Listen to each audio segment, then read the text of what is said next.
একটি বিনীত অনুরোধ করতে চাই। করব? সত্যি? আচ্ছা, কি সেই বিনীত অনুরোধ? প্রিয় ভাই বোনেরা, আপনাদের সাথে আমি 18 বছর ছিলাম। বিভিন্ন সময়ে বিভিন্ন অনুষ্ঠানে অনেক মানুষের সাথে দেখা হয়েছে। আপনাদের সাথে বহু স্মৃতি আমার রয়ে গিয়েছে। আপনাদের সাথে বহু দুঃখ কষ্ট আমি শেয়ার করেছি। আপনারা বিভিন্ন সময় আমার বক্তব্যের শুরুতেই বলেছি, যুক্তরাজ্য সহ বিভিন্ন দেশের প্রবাসী, বিশেষ করে যারা জাতীয়তাবাদী বাংলাদেশি জাতীয়তাবাদের রাজনীতিতে বিশ্বাস করেন, আপনারা বহু মানুষ বিভিন্ন সময় আমার পরিবারের দলের বিপদের সময় আমাকে মানসিকভাবে সাহস দিয়েছেন, সহযোগিতা করেছেন, সমর্থন জুগিয়েছেন।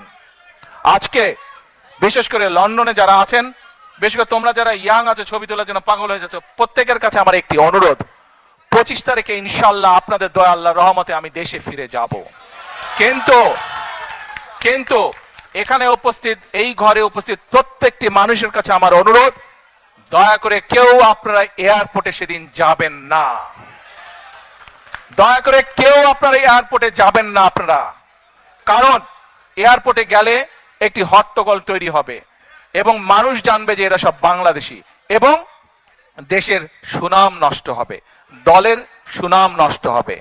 যারা এয়ারপোর্টে যাবেন না, যারা সেদিন এয়ারপোর্টে যাবেন না, আমার আজকের এই অনুরোধ যারা রাখবেন, আমি ধরে নিব তারা দল এবং সর্বোপরি দেশের সম্মানের প্রতি মর্যাদা রাখবেন।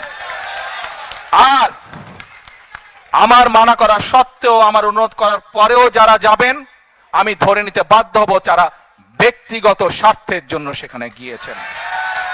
কাজেই আপনাদের কাছে বিনীত অনুরোধ রেখে আমার বক্তব্য শেষ করছি।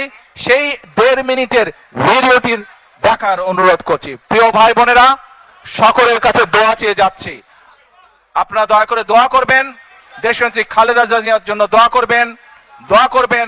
আপনাদের সামনে যে পরিকল্পনা তুলে ধরেছি, আল্লাহ যাতে আমাকে তৌফিক দেন দেশ এবং দেশের মানুষের জন্য সেই কাজগুলো যাতে সম্পূর্ণ করতে পারি। আল্লাহ হাফেজ। বাংলাদেশ জিন্দাবাদ।